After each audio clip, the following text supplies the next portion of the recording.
Setembro é o mês dedicado à valorização da vida e à conscientização sobre a importância de cuidar da saúde mental. A campanha do Setembro Amarelo busca chamar a atenção da sociedade para um problema silencioso, mas que atinge milhões de pessoas em todo o mundo: o suicídio. De acordo com a Organização Mundial da Saúde, essa é ainda uma das principais causas de morte, responsável por tirar milhares de vidas todos os anos. Falar sobre o assunto, quebrar tabus e incentivar a busca por ajuda são passos fundamentais para a prevenção. Especialistas lembram que ouvir, acolher e oferecer apoio pode fazer a diferença na vida de quem enfrenta momentos de sofrimento. Mais do que uma campanha, Setembro Amarelo é um convite para olharmos uns para os outros e reforçarmos a mensagem de que sempre é possível encontrar caminhos e esperança. Para entender melhor como identificar sinais de alerta e oferecer apoio a quem precisa, vamos conversar agora com a psicóloga Camila Torres. Camila, seja muito bem-vinda ao Jornal da Grande. Conta pra gente quais os principais sinais de que alguém pode estar em sofrimento emocional. Bom dia, muito obrigada pelo convite. Geralmente, quem está em sofrimento tem uma mudança brusca de humor ou então na forma como ela se comporta.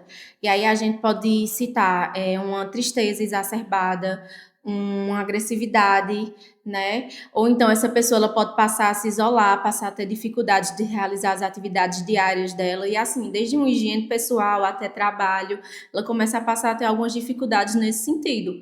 Ou então, tem pessoas que são muito silenciosas com relação ao sofrimento psíquico. E aí são aquelas pessoas que a gente não consegue perceber, né? Por isso que é importante ser rede de apoio para as pessoas que são próximas, ou até um colega de trabalho, perguntar se está tudo bem, né? Como é que a gente. As coisas do dia a dia que a gente pode auxiliar aquela pessoa, né, a ter uma qualidade de vida melhor. Camila, identificado esses sinais, né? Como a família e os amigos podem ajudar sem julgamentos? Eu acredito que o acolhimento é a palavra-chave disso. Por mais que a gente não saiba o que fazer ou como ajudar aquela pessoa, mas ser presente, né? Ter uma conversa, dizer uma coisa positiva, estar ali realmente é a melhor forma. Porque, como eu disse, nem sempre a pessoa ela manifesta sinais do sofrimento. Então, no momento que ela entende que tem alguém ali que vai acolher ela, que vai escutar ela sem julgamentos, quando ela precisar, ela vai conseguir se direcionar, né, e buscar ajuda com mais facilidade. Por que é tão difícil ainda hoje falar sobre o suicídio e a prevenção dele? Eu acredito que seja muito difícil ainda por conta do preconceito, né, do tabu.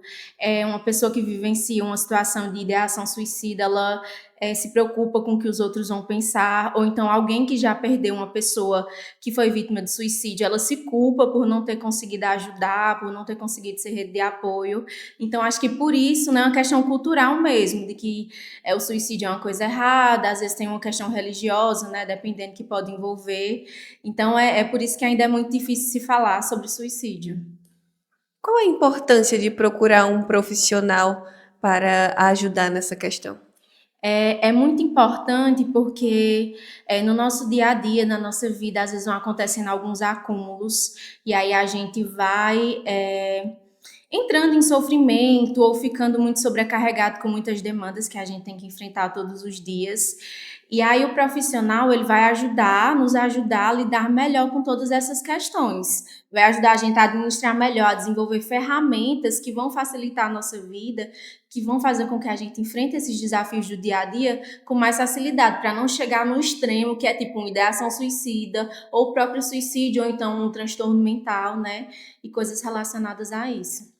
Camila, deixa uma mensagem para quem está neste momento em um momento difícil e que se encontra nesse sentimento de sofrimento. É, Quando a gente está num sofrimento extremo, é muito difícil a gente ter uma perspectiva de futuro, ver possibilidades. Então, para você, né, que está vivenciando uma situação como essa, eu gostaria de dizer que ainda há assim muitas possibilidades, ainda há assim muito o que se viver. Busque sua rede de apoio, busque ajuda, né? Existem os órgãos públicos que podem fazer o acolhimento de pessoas que estão em sofrimento mental, que podem fazer os encaminhamentos para um acompanhamento psicológico. Então, existem aí algumas possibilidades que a gente pode explorar para que você siga a sua vida, para que você tenha uma vida digna, né? E confortável, uma vida boa. Camila, muito obrigada pelas informações. Fique à vontade agora para acrescentar algo a mais que desejar. Eu gostaria de agradecer novamente, né? Eu acho que é um assunto muito importante, que como você foi até uma das suas perguntas, né? Ainda é difícil da gente falar sobre isso, mas é uma questão de saúde pública, é uma realidade não só do Brasil, como do mundo, suicídio e os transtornos mentais no gerais, né? Que podem levar a um suicídio, nem sempre, mas pode levar, né? Dependendo da situação da pessoa. Então a gente tem que falar sobre isso, tem que falar, eu acho que para além do próprio suicídio, tem que falar sobre saúde mental, sobre prevenção, quais são as estratégias que a gente pode desenvolver para ajudar as pessoas. Tem uma questão social que atravessa muitas vezes o sofrimento das pessoas, né?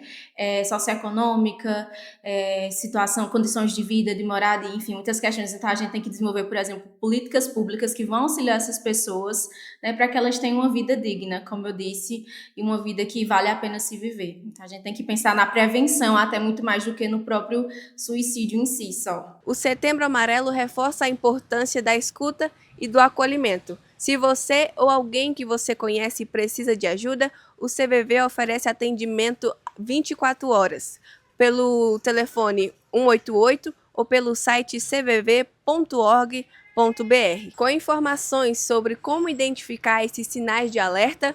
Isa Eduarda, para o Jornal da Grande.